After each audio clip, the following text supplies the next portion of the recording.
Welcome to Crappens. Don't wait a week for a new video. Join our Patreon at the Crappens On Demand level for instant recap access. Link in description. Enjoy the show.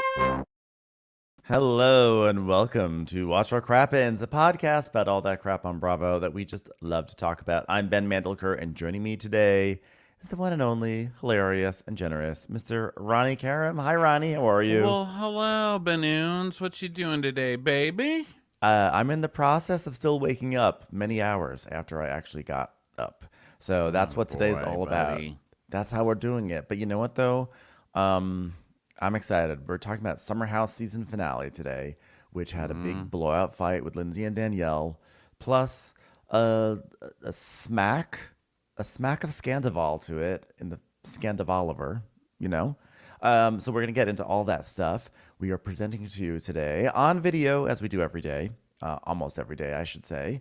And if you want to watch the videos, well, guess what? You can watch them. Go to patreon.com/watchforcrappens and get access to our videos if you support with Crappens On Demand, where they'll be on Patreon exclusively as soon as the videos are done.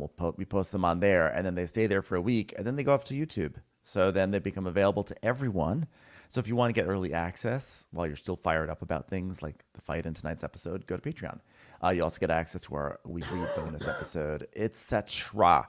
Also, we are coming towards the end of May, which is exciting. Crazy also. Crazy that we're at the end of May. But in June, the tour revs up again for the final stretch. So we're going to San Diego, St. Paul, Minnesota, Chicago, Columbus, and then Boston, and then we close it all out at Foxwoods in Connecticut. 6 shows left, and after that, the tour is done and over. So come join. We've been having so much fun this year. It's a really thrilling experience to be in a room with all of your people, and it's hard to explain what that energy is like. So rather than me explain it, just come and experience it for yourself. So go to watchforcrappens.com to get your tickets. Do it. And that's all the exciting news I have to report for today. Only losers don't come. Don't be a loser. God. Ronnie, we're matching shirts. Why do we always, this always happens. We're like teal sisters. Oh yeah, against our teal backdrop. I've got one of those little Paul Frank shirts on. I love a monkey, and he's holding the earth. Okay, because it's like an Earth Day shirt from Old Navy. Guys, Old Navy believes in protecting the earth, okay? Also child labor. I'm sure all the children that they employ really respect the earth as well. So I'd like to thank all those children working at Old Navy. Thanks, you're doing a great job. Love Paul Frank. Yeah, Paul Frank's great. I'm covering mine. I've got like a little bit of a J. Crew kind of gingham sort of covering my teal inner core. But the truth is, we're both in kind of summery colors because it's Summer House time. It's the season finale. It's Summer House time. I was very excited because it's the season finale. Ben and I do not agree on a lot of things happening on this show, which leads people to think we're fighting, which we're not fighting. But God, we disagree sometimes, and we can still be friends and disagree, okay? But it's very stressful because then you have to explain, like, no, we're not disagreeing. And then, like, seeing people be like, hey, Ben, fuck you for your stupid ideas. And then they'll be like, yeah, Ronnie, fuck you for your stupid ideas. I'm like, you guys, fuck all of you guys. We're all idiots because we all watch Summer House, and only idiots watch Summer House. So why don't we just all bond over the fact that we're wasting our lives on dum-dums, drunk 40-year-olds, okay? That's what we're watching. Let's just all calm down. I know, seriously. Yeah, there was a very angry YouTube comment about me last night. Like, Ben, are you goosing me? Goosing us? No, I'm not. But the thing is this, though, I think we're actually going to be pretty aligned on this episode because, well, you'll see. I think you'll be surprised. I feel like we'll be 2 rulers aligned next to each other on this. I have to say, I was very excited. It's the season finale, right? So I'm watching it, getting furious, just like you're supposed to do, getting bored because it's Summer House, just like you're supposed to do. I'm feeling all the feelings. 15 minutes of content in the show. Yeah, nothing happens. But I was feeling all the things I feel like I was supposed to be feeling. And then the preview for the reunion came on. And it just reminded me that it's a month of horrible screaming at each other and more fighting because it's going all the way back to the fights from the beginning of the season. And I'm starting to feel like a Bravo character, like someone who's like, oh my God, we made up. We started agreeing about something, and now we have to go relive all of those fights again. So That's how I'm feeling. It's gonna be a lot, like June, we are traveling more than ever in June, and then we are gonna be dealing with 3 separate toxic reunions between Vanderpump, New Jersey, and this show all at once. Like by the time we get to Foxwoods, I am going to be a dried corn husk. Like I'm just gonna be just a floppy corn ear with some string attached, and I'll be with a mic because that's all that's gonna be left of me. I'm going to turn into a piece of corn, and not even the part that you eat. It's just it's so much. But that being said, the trailer for the reunion for this looked good. Like there were definitely a few moments where I went, like I gasped. I mean, when Paige said that Carl and Lindsay didn't even have a job, she's like, I don't. When Lindsay said, like, How you think this is dare a lie? you? This is like this is an expensive lie. And she goes, I know, and that's what's confusing because neither of you have a job. I literally cracked up. It was such a catty thing to say, but I laughed because I'm like that. Anybody on Summer House throwing that stone is bizarre to me. Yeah. But I can't say that about Paige because she does have a job. She does work quite a lot. She's got one of the biggest podcasts in the country, The Giggly Squad. And she's Amazon living in. I mean, Paige does a lot of stuff. Paige does a lot. She also did she do Met Gala fashion commentary for E, but also had Craig there with her, which was a strange choice. That doesn't count. And if that was a big deal for her, I'm sorry to take away from you because I'm sure that was really cool to get to do. But Melissa Gorga was there, so sorry. Yeah, you're right. Disqualified. You are disqualified from putting that on your CV. Okay. Okay. Well, anyway, welcome to Summer House. Here We're we go. not mad at Let's each other. Get into it. Headline is Ronnie and I are not mad at each other, and we argue about these fools, but it has literally no impact on like how we feel about each other. We fight over important things, like why would you make me sit in the middle seat? Those are our fights. I made Ronnie do that once, and you're never gonna forget it. At your funeral, if you die before me, God, that's dark. But if you do, I'm gonna show up there and I'm gonna be like, Ben was my best friend. Also, he made me sit in the middle seat once, so fuck that guy. And then I'm gonna like flick your coffin and watch everybody gasp. I am a little surprised that I booked you a middle seat. Like, I actually don't know what I was thinking. Like, why would anyone do that? Like, I don't know. I honestly don't know why I did that, Ronnie, to this day. I was still the nice octopus at that point. You had never seen the tentacles come out and me start threatening the world around me. You hadn't seen my Ursula come out, darling. I think I just had this, like, weird idea that, like, when you know each other, when you know if the two people next to each other know each other, middle seat isn't so bad because there's not as much, like, personal space nervousness because you're like, oh, if Ronnie's elbow hits me, it's like fine, but like if it's like a stranger, you feel like you can't do that. And so I think that must have been what I was thinking. Well, you said you wanted to sit together, which was really sweet, so I said, okay, then you sit in the middle seat and I'll sit in the window. And you said no. I booked the Did window I really? Yeah. I was pissed. I'm such a bitch. Remember, because then we saw a listener on the plane that was actually sitting with us who was so sweet. He looked just like Alex. Kristen Siriano. He was very sweet, the sweet guy. And I was like, will you switch seats with me? And he's like, no. What am I, an idiot? No, I'm not going to switch seats with you. I can't believe that. I can't believe I didn't take the middle seat. Like, that's shocking. You totally Tom Shorts me. I was Katie. You went to first class and you left me in coach coming back from Mexico. That is but shocking. Guess what? I apologize. That was throwing your friend under the bus, what I just did. Because now people are really going to be mad. Wait, no, but that's funny.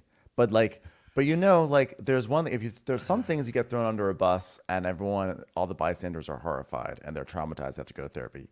But like, if you were to throw like, I don't know, like one of those used car floppy things, throw that under a bus and it gets run over, everyone would cheer and it's funny. And I feel like right now in this case, it's a funny flop. I'm a funny floppy thing that got run over and it's funny. We're all laughing. Oh, I love you. Okay, so let's get into it. So we start where we left, where basically I was furious last week because I was like, Lindsay and Carl just quit the show. Like, to me, walking off set and just leaving and Carl coming in and cursing and covering up the cameras just because someone had the nerve to not be 100% celebratory over his stupid engagement, which he sold to every outlet in the world, including fucking Marshall's, which isn't even an outlet. Like, these two are making, like, two are so star fucking for this engagement. It got on my nerves that you're quitting the actual job that gave you. I mean, I was furious. I was still furious after the episode when I knew they came back to the house. I was still furious. But now we are graced with their presence as they come back to the house to finish what they started. Oh, And I owe a huge apology. I feel like we have to do this every single week. Every single week, it's a huge apology. I stuck my foot in my mouth again. I know I upset a lot of people. I just came from a place of just not thinking about the words coming out of my mouth. Carl and Lindsay were driving a Kia Telluride, not a Kia Sorento. I apologize to everyone. The record has been fixed. Yes. Wow, some Kia slander. Yeah. I'm really sorry about it, but I'm living and learning. Continue, Ronnie. I feel like Kia's that car who got Ozempic, and nobody will be like nice to the car because they know it's taking Ozempic. Because Kia's used to be like dorky cars, and then now people like I was talking to my niece in a parking lot. We were just standing out after lunch talking, and I was like, "Oh yeah, Ben has a Kia, and he loves his Kia." And she went, "Ew, a Kia?" And I went, "No, look, they're cool now. Look at that Kia." And she looked, she goes, "Oh my God, that is cool now." Yeah, oh my God, I love that I have an Ozempic vehicle. It's totally true. Yeah, but she still had that tinge of like, but she said, but I still have the old Kia logo in my mind. And I was like, you see, this is how people treat people who take Ozempic. Like they can't be happy for the Kia, for the new branding. They're like, it's not fair. You just slapped a new sticker on it. I'm like, no, it's a cool car. Kia is the original TikTok car. In that it was so easy to steal, it became a TikTok challenge to steal Kias. It's a great badge of honor.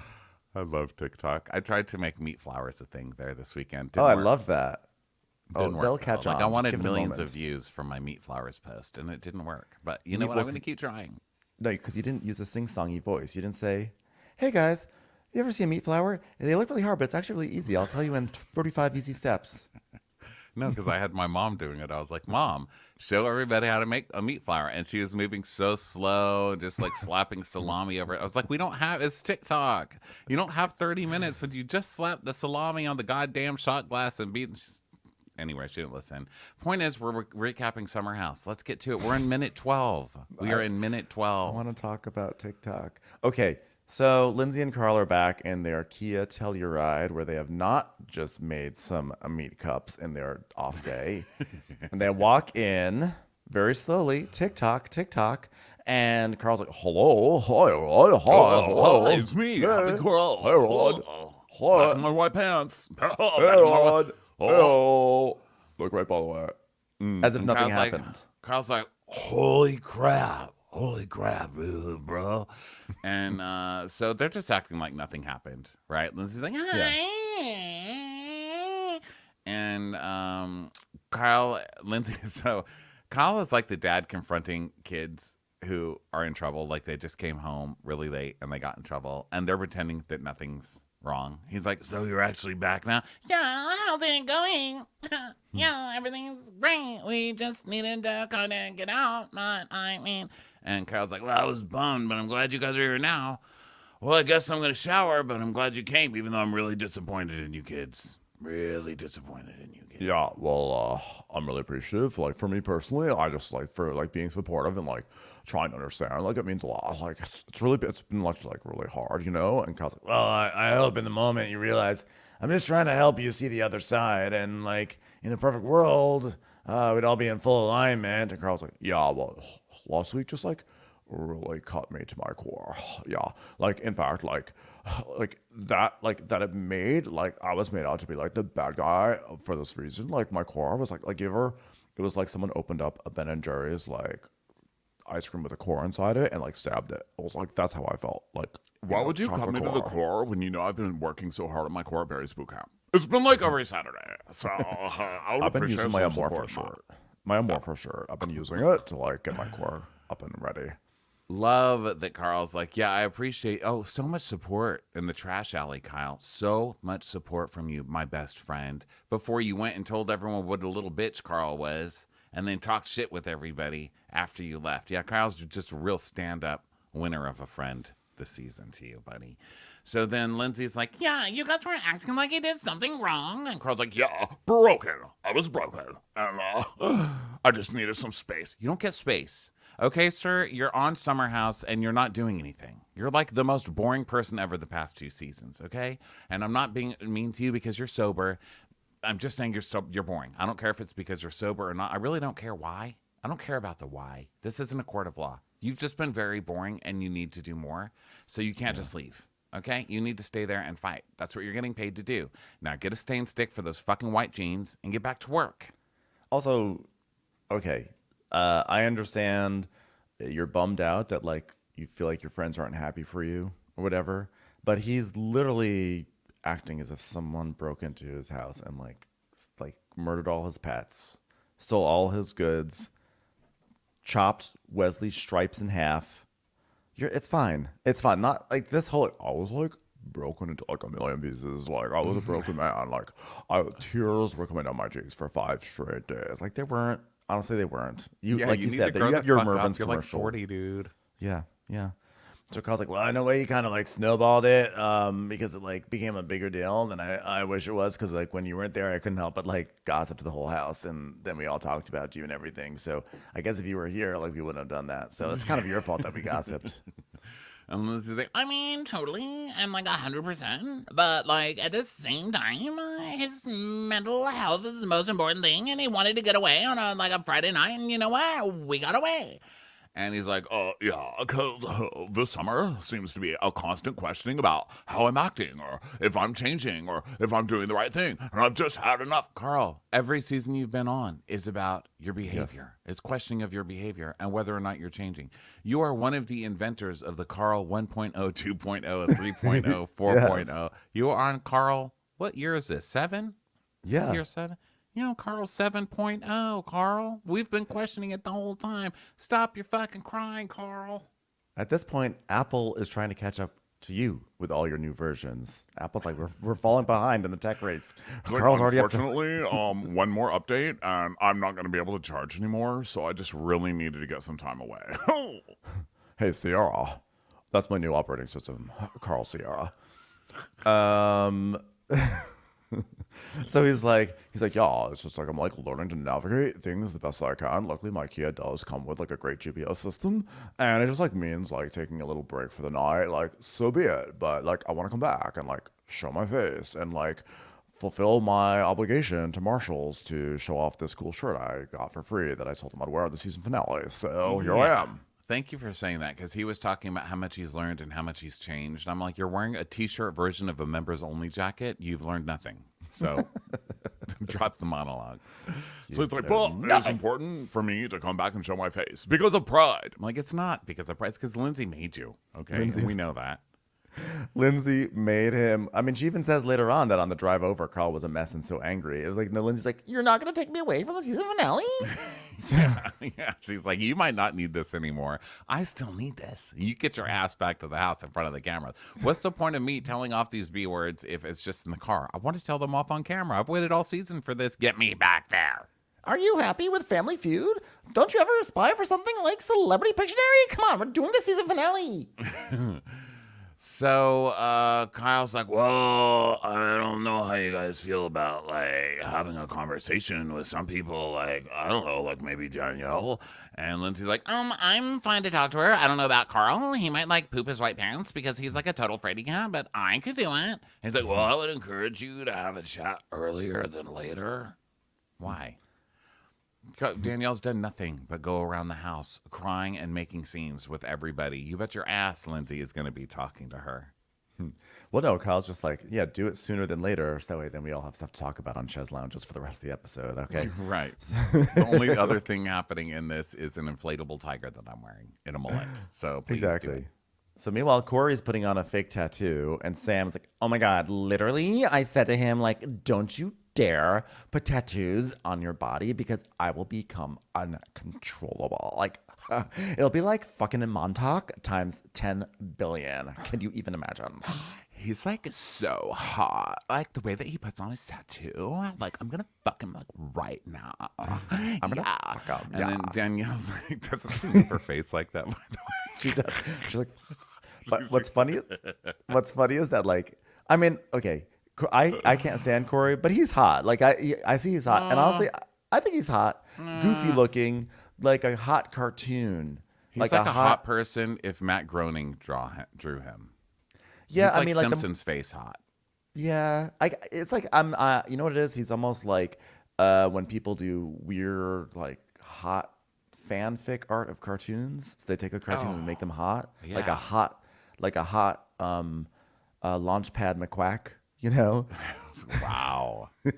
Wow. You know, which I'm sure. Google it. I'm sure it's there.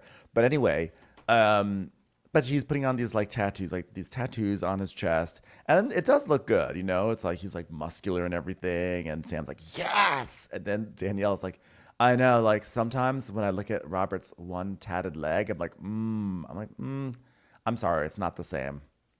I'm not gonna. I just don't feel like we can elevate Robert's strange calf up to Corey's like, because you know it's like a skinny, it's like a skinny little forearm calf too, with like bacon, like a bacon tattoo, a mirepoix.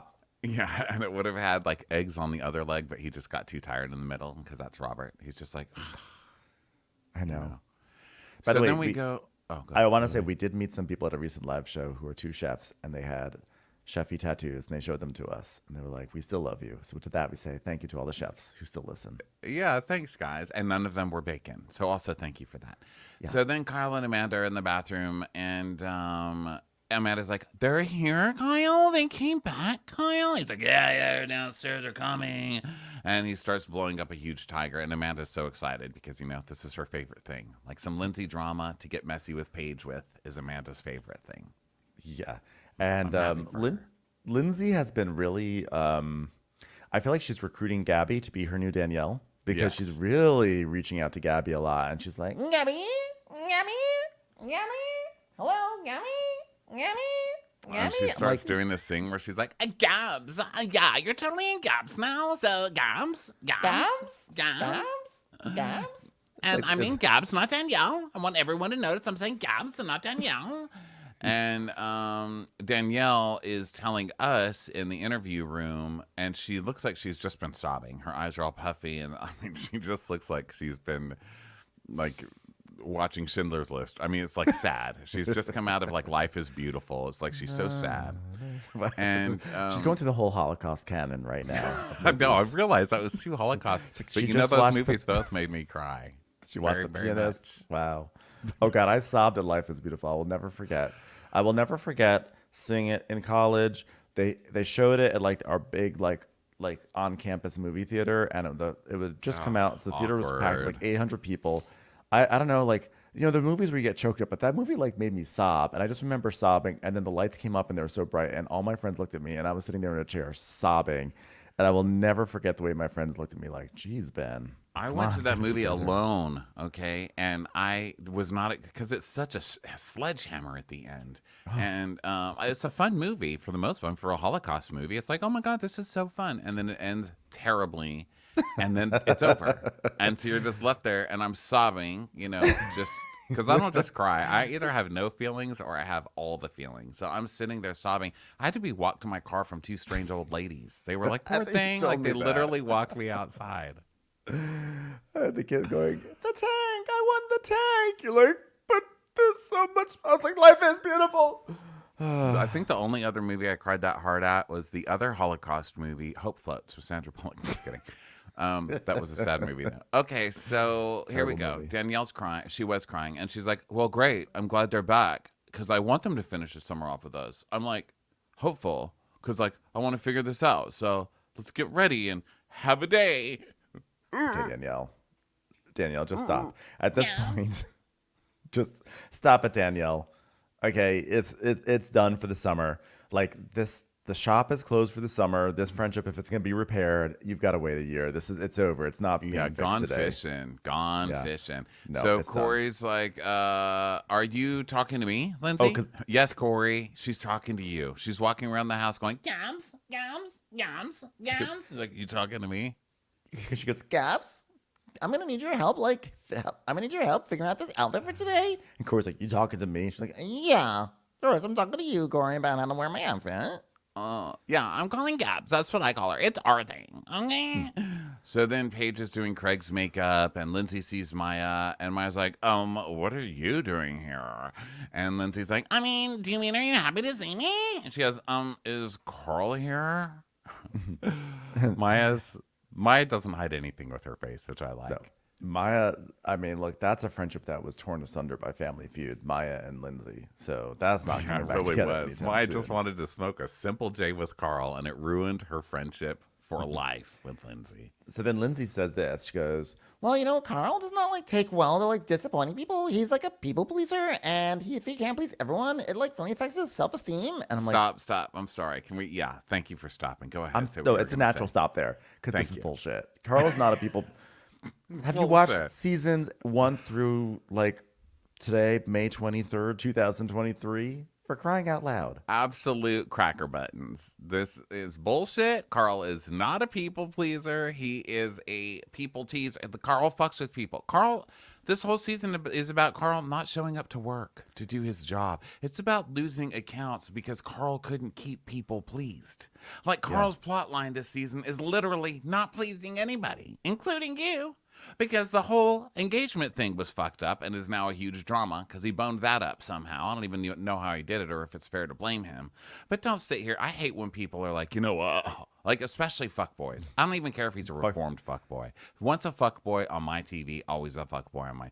He's like, I'm a people pleaser. You are not. You are a villain who's pretending to be nice because he quit drinking wine coolers. And I will not have it, Carl.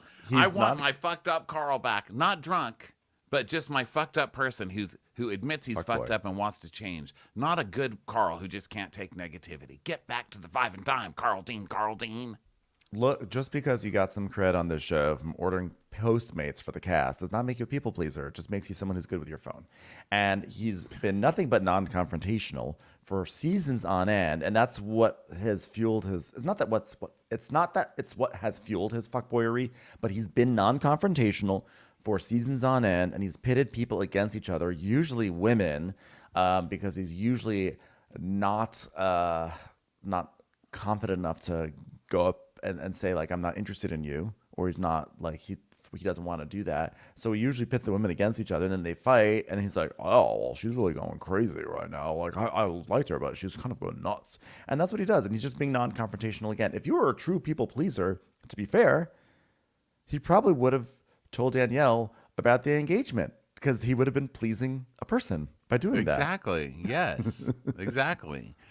Because as much as I think Danielle should shut up about that and it's none of her damn business, no one owed her anything. That's my side and I'm sticking to it.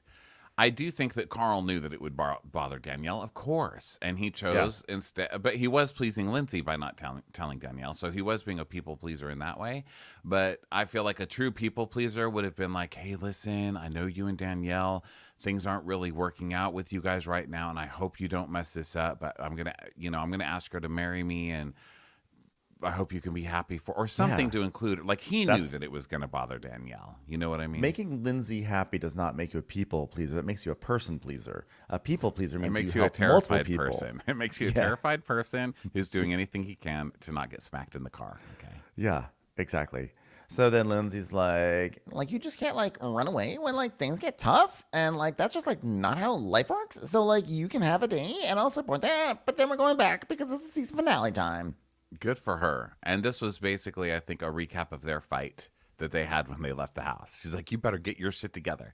You get one day to cry. So also, I know what I said about Carl suddenly thinking he's a good person just because he stopped drinking wine coolers was not very nice. Okay. I feel guilty about it.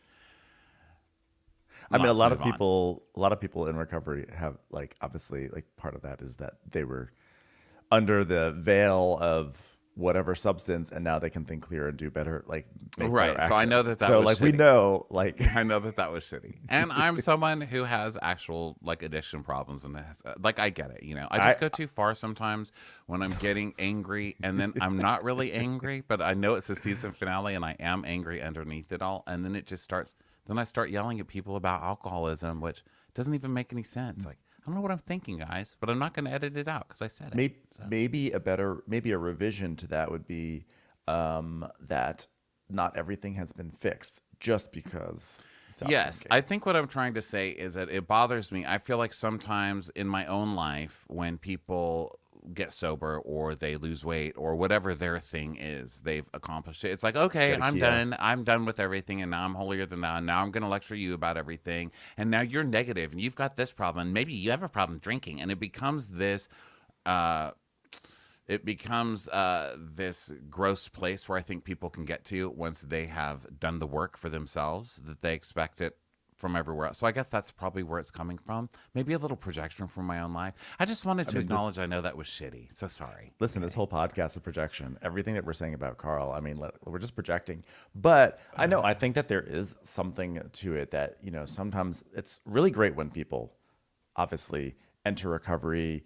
They, they're doing stuff to help their lives, etc. But like sometimes there are still fundamental issues there that maybe were the cause of maybe the substance abuse or whatever, but they haven't necessarily still been addressed just by dint of going into recovery. That being said, I was going to say something really salient about all of this. And I was going to say, isn't it interesting if you compare Carl and Countess Luann? Because Countess Luann and Carl had they both had kind of a very they both had seasons of sobriety that were like, everything is great, I'm turning my life around, this is all going in the right direction. And then they had a second season of sobriety where it was like, oh shit, this is hard. I don't like being around these people and all that. I think it's actually kind of an interesting arc we saw of sobriety that we see on these shows, because I feel like a lot of times the sobriety that we are presented in movies or whatever is like, I cleaned myself up. It's tough, but I'm better now. And here we're really seeing how after that first year, it's hard. Yeah, I just, my whole thing with it on television is you are on television. So I say getting better is great, but you're still on television, and leaving the show and being like, I'm not going to take the negativity. You're still on Summer House is what I'm saying, basically, long and short of it. So Lindsay comes into Paige's room, and Paige is like, I'm going to be a flamingo. And I love when Lindsay comes in and pretends like she's girlfriends with everybody. She's like, hey, girls, what are we doing? Anybody sing Gabs? And Paige is like, I'm going to be a flamingo. It's the most Paige-like response to a jungle theme. Hey, what animal? Flamingo. I'm a flamingo. I'm a flamingo. Just pretend I'm in Busch Gardens in Florida. I'm a flamingo. But a clean one, not a dirty one. God, I hate dirty flamingos. Because Paige judges dirty flamingos. I'll bet the first time Paige saw a flock of flamingos, she was like, gross, those are dirty. They're supposed to be pretty and pink. Those flamingos need dry cleaning. Pro tip, steamer. Okay, when she saw that Planet Earth clip of all those flamingos in Peru all moving together as one big clump, she's like, ew. Gross. Too many people. Too many flamingos here. Poor flamingos. Bolivia. Stupid flamingos. So then Sierra is an avatar, which is a lot. I mean, she really goes there with this. She goes full on avatar. I mean, she really has the whole nose. Wow. I think that was Sierra's way of saying, I'm not in the mood to make out with anyone, so please no one come near me because I'm dressed in full blue paint. So if you're going to try to kiss me, you're going to stain yourself.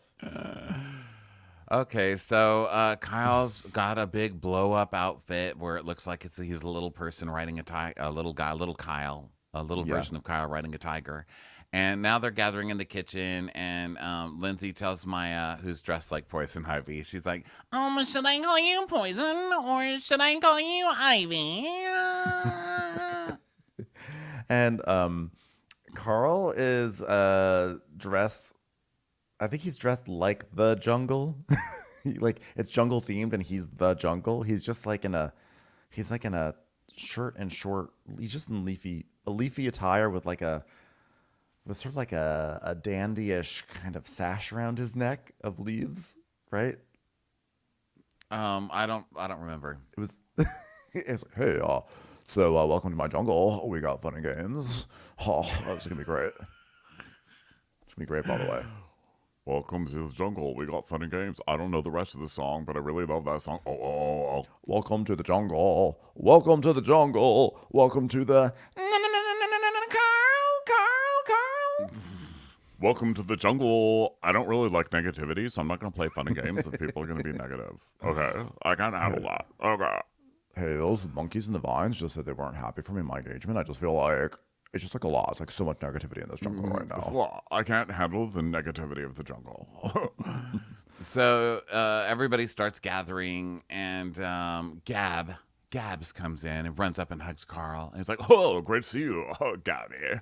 Gabs. Sorry, Gabs. You're Gabs. So it's like our thing. So thanks for your text, Gabs. And he's like, he says he feels much better being there now. And she's like, you shouldn't feel bad at all. And he's like, yeah, I want to end this on a good note. Yeah, so I just like a bunch of leaves, and we're gonna have a great time today. Okay. So then Chris, he walks in. He's just dressed like he's like a safari guide or something. And then Sam and Corey are dressed sort of like, I guess, Tarzan and Jane, sort of Tarzan-y kind of thing. Tarzan and Jane, yeah. Yeah. I guess so. I said initially I thought they were cave people, then I realized no, it's probably Tarzan and Jane. Well, yeah, because remember they said it's their first couple's outfit. So it's like Tarzan and Jane. I pushed that out of my brain. So then Amanda's like a leopard, and then Danielle's sort of like a sad zebra, or she's like in zebra stripes, kind of like set, but like a hat zebra. It's a lot of sadness. Yeah, I guess I'm realizing how much I hate this part of Summer House. It's all costumes and shit. I don't look at them. I don't care about them. I think they're stupid. I'm like, get a personality and stop trying to substitute your personality with terrible Amazon costumes. Let's start there. That's a great idea. So the guests come and Oliver comes and Maya's like, well, after I saw that very weird DM, I asked Oliver very briefly via text and he just like glossed over it. And I'm like, that's very weird to me. It's a private situation and we're going to discuss it when it's time. But like, I'm going to be here for my friends right now. I was like, look at Maya coming around the corner with some drama. I know, but also like private situation, like you guys met on Summer House. You guys have been dating on Summer House. This is a Summer House situation, not a private situation. I'm really not liking this. And this is happening a lot across these shows. We're like, no, that's private. It is not private, Maya. It's not fucking private. Get it on television, okay? Even Vanderpump Rules people shouldn't be able to pull this shit, and they've been around way longer than your ass, okay? But that's what Schwartz and Sandoval and all those two were trying to do. You don't get to, and Ariana was trying to do. You don't get to do that. You get to do it. So then Corey and Sam are doing shots. They're doing this thing where they're like, it's like a tradition now. He like does like a shot, and then like he kisses her, maybe with a shot still in his mouth, perhaps. And Sam's like, this is like amazing. Like I have a boy on my arm and like I feel like we're on like the same page. Like we're connecting on like real levels now. Like this is like no longer pull my hair, spit in my mouth. Like this can go the distance. Like that's crazy. Yeah, like if you had asked me when I first met him, I would have been like, whoa, I did not see this coming. This was not on my bingo card. Sam's so funny. I remember, by the way, this was like 2 weeks ago that you met him. So I love that you're acting like you're giving a speech, as you're about to give birth to your first child, after 5 years of marriage. But also, I saw her give an interview when it was coming out that she was dating Corey. And she's like, hey, yeah, he's my guy. I'm going to say it. We're like a boyfriend and a girlfriend. It's crazy. It's like a whirlwind. I think this is so much bigger in their heads. Has this made like a really big splash in this world that I'm not It made really a reverse getting? splash. It made a reverse splash. It actually like sucked water in from other sources. The pool actually drained. The pool drained. Like no one cares. And I just love how she also speaks in such cliches. Like I did not see this on my bingo card. Like about last night. ... Well, that just happened. This is live, laugh, love. Am I right? This is nuts. Like, congratulations. You won a giant transphobe that looks like he was drawn by Matt Groening. Okay? Congrats. Enjoy a life of watching him paint smiley faces on walls and call himself an artist. And don't think it's a coincidence that finally Corey can like fall in love and it's with somebody who looks like they could be a correspondent on Fox News. Okay. So, you want to see what happens next? Played by Watch a Amy movie Adams. called Bombshell. Okay. Yeah. Thanks. There we go. so it's time to party. So lots of parties, like lots of taking photos and stuff. And then like Craig, meanwhile, he's like wandering through this party in an existential crisis about like getting engaged. So he goes up to Amanda. He's like, "Hey, like when you and Kyle dated, like how far away did you guys live from each other? Like, was it far?" She's like, 15 minutes. Oh, when did you move in together? She's like, I told him I didn't want to move in until we were engaged. Do we have to talk about this now? We're kind of like partying. Wait, another question. Did Kyle ever like try to jam a hole in the wall with a butter knife? And did he ever maim his hand in the process? Just wondering if I'm allowed to do that with Paige. Hey, like, what if, like, Carl was, like, sewing and stuff and telling people that he was a lawyer, but then he wasn't really finishing law school at all? Like, what would you do? She's like, I feel like we're starting to talk about you a little bit now, Craig. Okay. Hey, can you explain Inception to me? I'm like still confused a little bit. Like, what was up with that top? Craig, I know, Craig, you just need some advice from somebody to explain why Paige is being like this. Paige is waiting for her own engagement season. I'm reading a lot of speculation online that, Paige knows that she's too good for Craig. That's always been what I've said, right? Paige is smart. She obviously knows she's too good for Craig, right? She's obviously just playing this out for TV. But they do seem to have like a chemistry and something going on. So I'm not sure that I believe that anymore. At this point, I think she's just like, stop talking about this. Next season is our season. Last season was Amanda's season. This season is fucking Lindsay. You want to get upstaged by Lindsay's shit? No, I want my own season. I'm a clean flamingo. I'm one of the only clean flamingos in the world. I'm a flamingo, not a pigeon. Act accordingly. So, yeah, she very well may be. I'm just down for like no engagement seasons from anyone. That's kind of like my wish from Bravo. Also, you know what that sounds good in? Life, my real life. That sounds good too. Everybody's like, oh my God, I'm getting married. I'm like, you're 50. No one cares anymore. Just stop making me go to your things. How many things have I been to of yours? You are 50 years old. I've gone to your first 2 weddings, your first 3 babies. Leave me alone. At what point do you just get to tell people, leave me the fuck alone? Well, I know. I am really moving to that place. I am definitely moving to the place of no longer going. I really used to feel such guilt. I got invited to a wedding in Pakistan once, and I felt guilty that I was like, I don't feel like I can make it. You got married in Pakistan? It was my fraternity brother. And so I got invited to this Pakistani wedding in in Pakistan. And I was like, I feel so bad that I can't make it. And now I'm like, are you kidding me?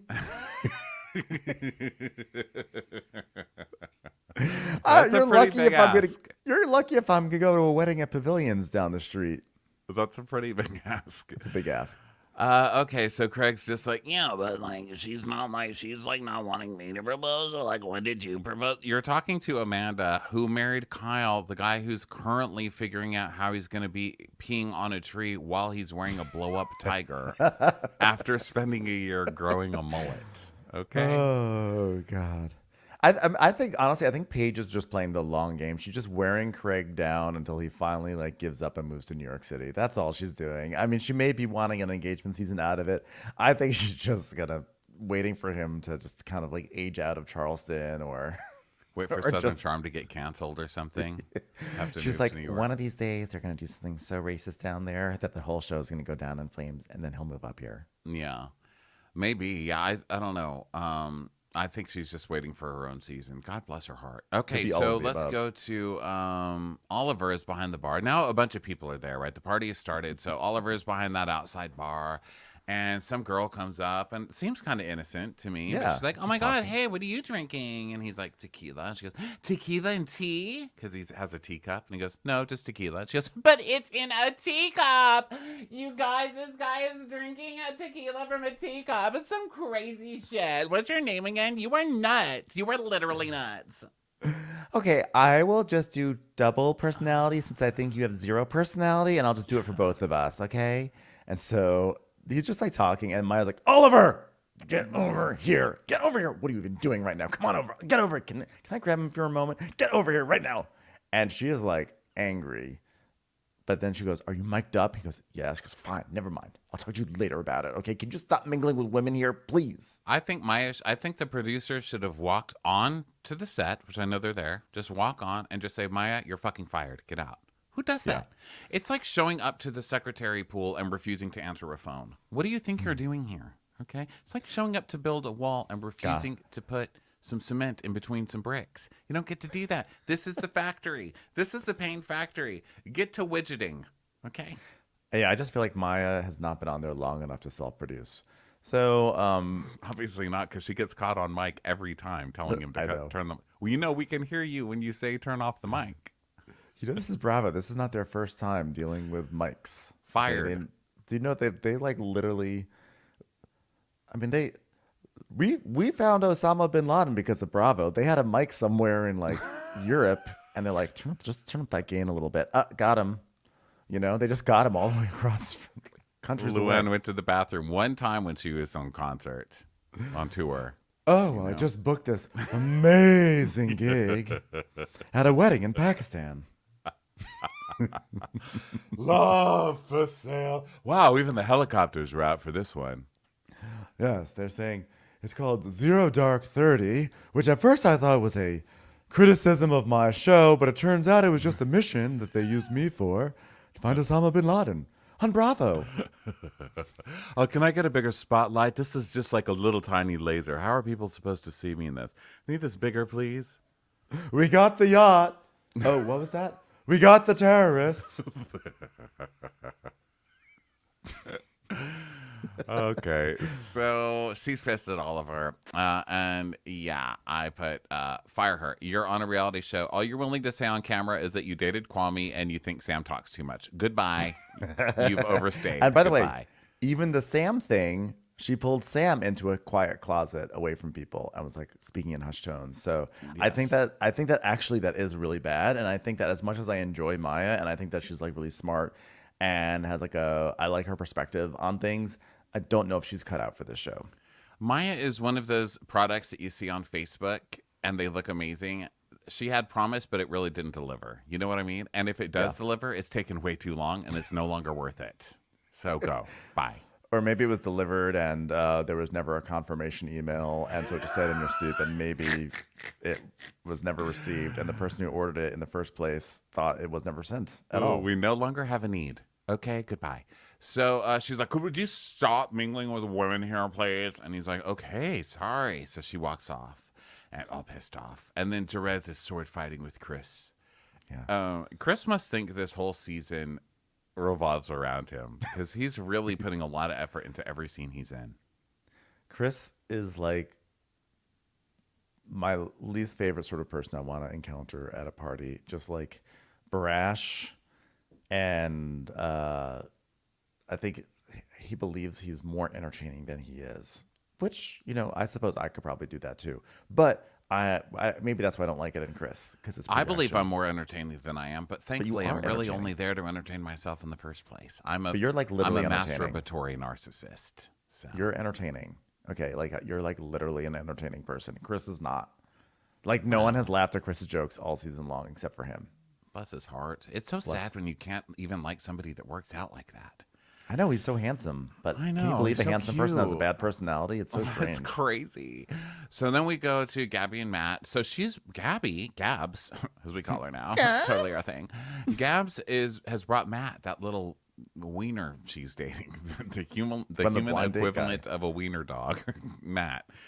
She's brought him, and he's like, hey, I've been trying to text you. And she's like, well, I don't have my phone on me at every given moment, but I just got my phone, so now I can see. Oh my God, you did text me.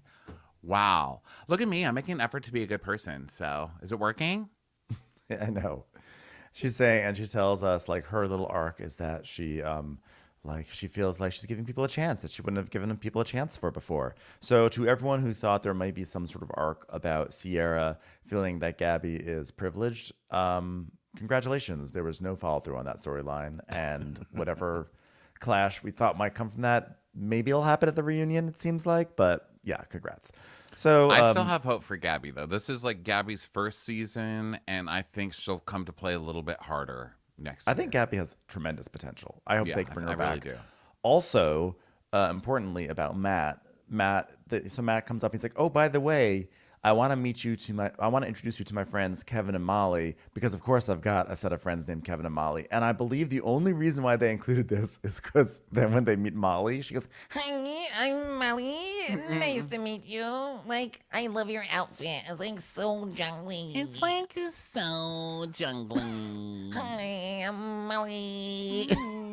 Hi.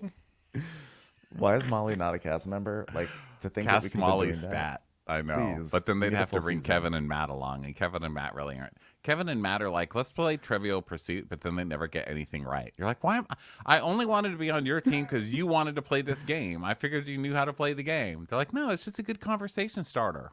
Kevin's like, "Hey, I got 2 tickets to the Louis Capaldi concert. Does anyone want to come?" I'm like, "Please, just go. Don't be on this show." Okay, so jungly. So Lauren is there, who I actually saw that, and I was like, who the fuck is Lauren? Okay, so Chris, that's the girl that Chris is dating. He's like, so what are you supposed to be, a fairy? She goes, I guess I'll give you another shot at that one. He goes, a tooth fairy? That's Chris, a fairy. tooth It's fairy another is a kind of fairy. fairy, Chris. Don't get more Fuck. specific into the fairy category. Fucking idiot. It's not.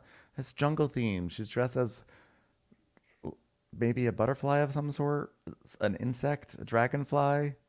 Yeah, dumb. We never get to find out. We never find out. So then Maya, that is Nene, right? Sarah, did Yes, you see Nene? you said that is last Nene. week, and I was like, Ronnie is literally crazy. What is he talking about? It was totally Nene from Top I Chef. love Nene. And why did they not even give her a courtesy thing like that just said Nene, Maya's friend, like a little Easter egg for us? That was so rude, but I was so happy to see her. Yeah. I love her. And she was having so much fun and laughing. I was like, I want to be friends with Nene.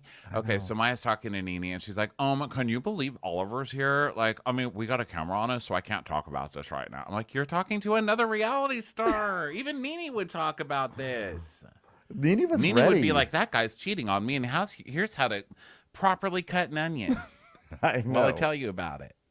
Cut it from the back of your knife instead, which, by the way, Ronnie, you told me about that, and she even sent us the video, and I still can't do it. I don't know why. I have a mental block. It's literally the easiest way to do it. I can't do it. This is my pain. So, and then... Sorry, I just can't have this negativity right now about my onion cutting. You know what? Like, Nene's just like a people pleaser, just like me. So Kyle's walking around. He's got this inflatable tiger, as you mentioned. And then Chris has like a machete kind of thing. And Chris is like, I'm going to chop off your tiger head. And Kyle's like, ha. And he's like, yeah, I'm going to do it. And Kyle's like, wait, what? And he's like, I'm going to do it. You want me to do it? Want me to do it? And there's like this tense moment where Kyle is thinking, is Chris going to chop off the head of my costume? And I was like, this is why I don't like Chris. Because you can't, like, he would have cut off that costume head and think it's funny, but he would have ruined Kyle's costume in the process. I mean, that would have been the one good thing he did this summer. I would have been like, recast. I mean, cast him again. Okay, so then we see that we're in the kitchen now, and Danielle and Lindsay are both in there, but they're talking shit to other people about each other. And it's like, ding, it gives them the arrows, which is now how Summer House is like, this is how this is how we're branding Summer House. We do a lot of arrows with names and say, ding. And that's how you can tell Winter House, Summer House, and Summer House, Martha's Vineyard are all part of the same family. I was like, I love that they had that meeting where somebody was like, we're going to do arrows and dings with names on them. Like, can we get Carissa in here? Yeah, she's our arrows and circles girl. Yeah, we have a scene in a kitchen. Can we get like 2 circles, 1 arrow, maybe some chirons on that? I'm right on top of that. Carissa's like, okay, guys, got it. Like, Carissa, that is a swirly. Okay, that is a swirly. How are we supposed to know it's a swirly? It needs to point at somebody, Carissa. Someone teach Carissa arrows, okay?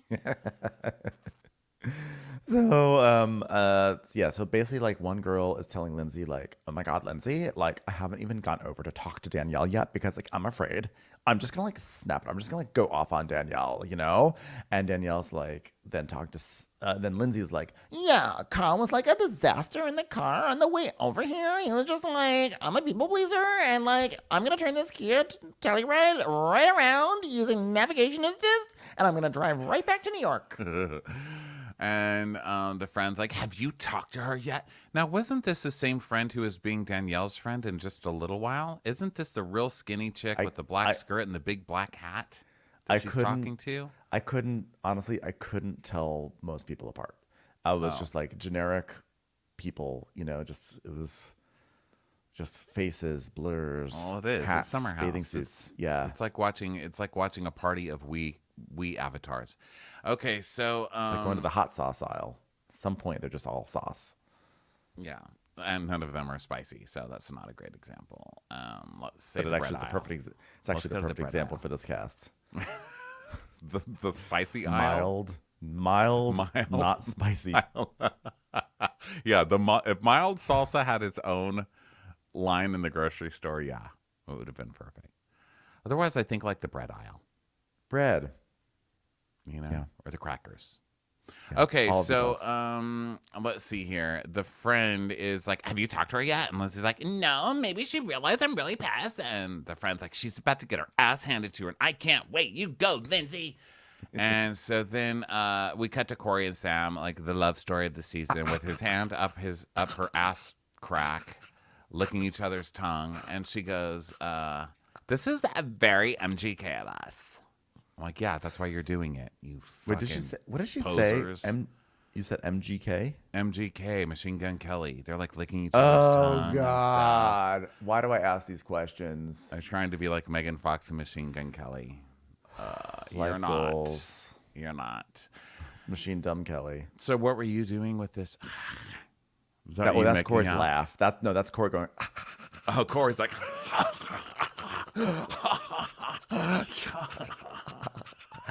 I thought you were doing their making out during the making out scene. I was like, wow, that's that also. It's not that far away from what? Is that like Friday the 13th? Like, but that is how Corey. So, sounds. yeah, so yeah, I guess she said this is very MGK of us, which I'm like disgusted. I'm disgusted that this has entered my soul. And Sam is like, she's like, "Do I look hot?" He goes, "Of course, you look sexy as fuck." She goes, "I mean, I know. I just need to hear it. It's very Samantha Fox of me." Not Samantha Fox. Megan. It's like Megan Megan Fox. Fox. Oh my Not a girls God. indeed love too. She's like, "Megan Fox, what if I transformed right now?" He's like, "Please don't. Please don't." I don't believe You in can be that. my bumblebee. So Craig is now like pulling Paige over for a chat, and they sit down in Adirondack chairs, and she's like, "I feel like we're God, like I hate 80 those years old." chairs. Sorry, go ahead. That's all I do? have to say. I hate an Adderall. What an uncomfortable, like them. stupid design for a chair. Okay, go on, Ben. Sorry. No, I like them because they're angled. They're nice. Just squat. You know what? It's like You squat gotta- and fall backwards, you know? Well, at the very least, can you respect that they have a really lovely armrest size? Yeah. They're wide. Sure. Yeah. They need to be because you have to pull yourself up from the depths of hell to get out of them. But it's They're like not it- for big people, I guess is what I'm okay. I get that. I love how we can sit in them, and then there's like always a place for your drink, in a way that's not like one of those Costco chairs with the drink sits in it.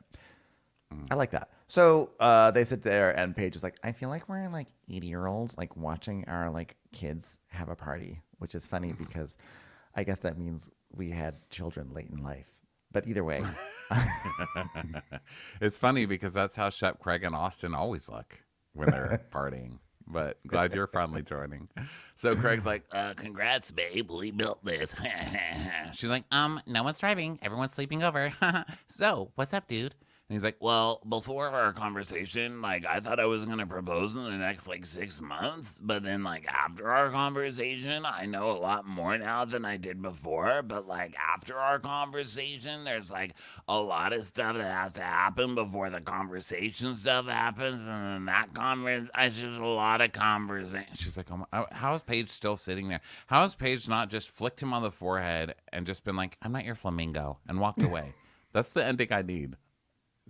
she probably swapped herself out for like a lawn flamingo and just put it on the chair. She's like, she's just back over the other people, like, "Craig's still talking to the decoy. Yeah, he doesn't even realize."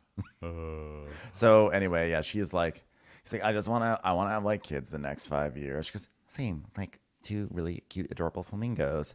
Yeah, and like that means we have to get like married, and then we have to get, but before then we have to get engaged, and then in order to get engaged, we have to like live together. In order to live together, we have to like actually like book a plane ticket. And like, what if Orbitz goes down? Like, then what do we do? Like, where do we get a plane ticket? I'm like, I try to go on Expedia, but like I misspell it all the time, and I always wind up going to Federal Express, and it's just like confusing. Like, how are we gonna get married then? By the way, none of that's true. You can get pregnant right now. You could get married and never live together. You can do whatever the fuck you want, okay? Welcome to There we go. America. So Paige is Talk like, about a people okay. pleaser, Ronnie.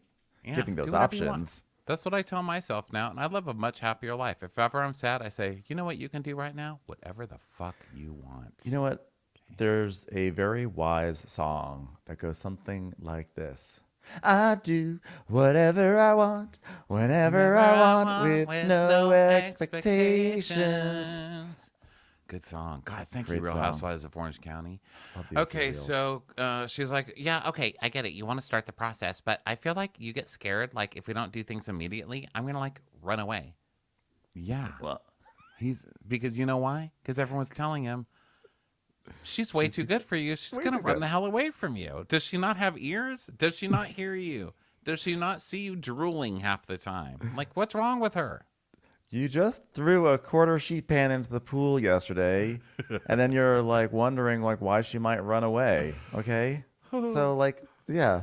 So Craig's like, You just started crying because you forgot to call your mom on Mother's Day and then yelled at her. Okay, that's why. you force her to watch Minions when she wants to watch Love Island. So Craig's like, sometimes I just think things are like too good to be true. And Paige goes, okay, Craig, if I knew I couldn't be with you, like I would know it. Like the last time I had this conversation with someone, I like broke out into hives, which luckily were like very in at that moment. So I looked great. But Unfortunately, literally, it was because it was a rabbit that I was having the conversation with, and I'm allergic to rabbits. So I learned never to have that conversation with a rabbit again. I was 7 years old, and I said, Mr. Tinkleface, I cannot marry you. And I got hives. And Last time I literally had that at the hospital. conversation, I was eating a peanut butter cracker, and my throat closed up. I almost died because I shouldn't be eating peanut butter. So I know now I'm not eating peanut butter. I could totally marry you. I know some things that I didn't know before. And, you know, I know that being with you is like not the wrong decision. It's just a foolish one. And I do think that like making the next step as moving, like maybe like, you know, moving maybe it's like maybe like more of a unit. Like maybe that's more important. We could just be a unit where I'm like a very fashionable, smart flamingo and you're just like the dirty shrimp pool that I wade in. Yeah. She's like, well, we should do it. Like, if you have to be in Charleston, then I'll be in Charleston. And if I have to be in New York, then we'll be in New York. He's like, oh my God, that's great. And she's like, gross. He's like, but I need a closet. She's like, no. But where am I going to put my clothes? I don't care. I hope you die. Do you want to move in? yes. Okay. Well, With that's too bad. Sierra? I'm not Okay, inviting you. Hold on. Let me call up Perry, see if he still has an extra room. By the way, Okay, that was- so that's that- their little ending. It's cute. And that was clearly her saying, right, like, when you're shooting Southern Charm, I'll go down there. When I'm shooting Summer House, you come up here. Yeah, we're going to keep our 3 shows, is what she's saying. So then Kyle and Amanda, they're, you know, kind of gossiping. They're wasted. Kyle's like, oh, yeah, like when you show your butt, did you talk to Lindsay or Carl yet? She's like, I mean, I said hi, but... And he's like, well, I don't know if they've talked to Danielle. She goes, I don't think so. He's like, well, I actually do think, like I think Danielle would have made an effort to reconcile it. And she's like, yeah, deep down, Danielle sees it as repairable. And he goes, I don't think Lindsay does. She goes, really? Fuck. Like, you two. The worst, these guys. Always brewing something. So party. And Craig and Paige come back to the group, and they're pretending like Craig just proposed. Like, she's pretending to be like, here's my ring. It's like, oh, my God. And she goes, I said to him, I said, I'm in full feathers. I'd fucking kill you. Do not propose to me while I'm wearing feathers. I'm not like Lindsay, who puts on a hideous dress and walks to a beach under the guise of gathering wood and is happy with that, okay? I want something more sophisticated than fucking feathers. Gams. Sorry, guys, that's our thing. Hi, Gams. It's like the below deck sailing fire alarm that goes off every episode. Gabs, Gabs, Gabs. Like Captain Glenn just runs into the party trying to, he's like, drop anchor, drop anchor. This is a party in the Hamptons. There's no anchor to drop. All right, so we're in the kitchen again, and Danielle comes in when Lindsay's in there. So Lindsay's making a big show out of calling Gabs to open champagne together, and Danielle's just standing there texting next to them. And so then Jerez comes in and wants water, and they don't have any. And like, why did I write that down? Okay. I wrote that too. Because Danielle goes, Jerez, you know what's hilarious? You literally always ask for water, and we literally always don't have it. Fun fact about the summer house. So, this explains why they're so thirsty. So Jerez, meanwhile, Jerez, we haven't seen him since the beginning of the season, and he's back, and he precipitates the big fight because these like 5 people, Lindsay and Danielle, are literally next to each other but not acknowledging each other. But Jerez brings everyone in to do a toast, so they have to do, like, Lindsay and Danielle have to do this forced toast, and they toast, and then Danielle's so awkward. It's really hard to know that she's just really terrible in this. She goes, this is probably what I would have preferred the engagement to be a little bit more like. Well, I'm like, Danielle, that is what it was like for everybody else. Everyone else, you. You could have just done it. If you wanted to be like this, you could have acted like that instead of acting like a crazy lunatic. Like I've said a million times, because people don't seem to realize that I have this opinion. I have been on Danielle's side about the friendship going asunder. I have not been on her side for how she acted and her response to the engagement. I think her response has been absolutely crazy and so tacky and so ridiculous. And now she's going to be like, it would have been nice if this is what the engagement was like. You don't get to shame her for how the engagement was. And she didn't even plan that. Well, she probably did plan that party. Let's be honest. Well, she's like, okay, we're going to have this discussion now, right? And Lindsay's like, okay, here we go. So this is the big finale discussion. Everybody knows that this is going to be big. And so here we go. So she's like, yeah, there's nothing more than I want to celebrate more than your happiness, Lindsay. I don't think you know that, though. And Lindsay's like, I don't. Like, Lindsay's really cold. Like, I don't. Now, I think Lindsay's doing this cold thing because she knows what Danielle's going to do. And Danielle spent her entire engagement party walking around to all of Lindsay's friends being like, can you believe I didn't know? Talking shit about Lindsay and Carl, okay? Then Lindsay finds out about that stuff. Then she spent all day today going around to all the girls being like, oh my God, we're going to have a talk. I don't even know when the talk's going to be, to all the people that don't like Lindsay. So I think Lindsay was very, very smart. She knows Danielle is going to try and make a huge dramatic scene about this and cry and go into histrionics. And I think Lindsay's like, I'm not going to give that to you. And I think it comes across looking cold as fuck. But guess what? Lindsay is cold as fuck. She's my little robot, okay? She's my little RoboCop. And I love it. So you go, Lindsay. You go. Team Lindsay right now. Lindsay was hilariously cold in this fight. So Danielle's like, I've been wanting to celebrate you for a really long time. And Lindsay's like, yeah, well, last Saturday was that opportunity. So and I absolutely agree with you that was the opportunity. And she goes, that was the moment. But Danielle's saying it in a way of like, that was the moment. Like, you guys should have included me in it. Instead of saying, you're right, I totally overreacted. I think I'm in my feelings, yada, yada, yada. But instead she's like implying that it would have been the moment, but you guys ruined it, which is like not the case at all, Danielle. And Lindsay's just like, yeah. Like, she's giving her this really cold smile. Like, yeah, Danielle. Like, she's just a piece of shit on her shoe. And Danielle's like, but I found out like 30 minutes before. And she goes, yeah, because he didn't want to ruin the surprise. He didn't want anyone to ruin the surprise. So this was like a little bit of bullshit. I don't, because Danielle's such a fucking drama queen. She'd been having a fit about them moving too fast and doing all of this other stuff. I think Danielle would have gone to Lindsay and been like, don't do it. Or she would have made some kind of scene about it. Yeah, I actually don't disagree on that point, but like, I think this is classic Carl to be like, oh, I didn't want to ruin the surprise. But he told Chris, who he barely knew. So it's like, just say, I didn't want to tell you, Danielle, because honestly, I don't trust you with this information anymore. That's all you have to say. Right, or you're not supportive of us. Why would I tell you? Like, because by the way, Danielle totally would have ruined the surprise. But I'm just saying, like, we didn't tell anyone. It's like, but you told Chris. So it's like, I hate that kind of like, that's more of a Carl thing than a Lindsay thing. I hate that kind of like double talk that Carl does, you know? Yeah.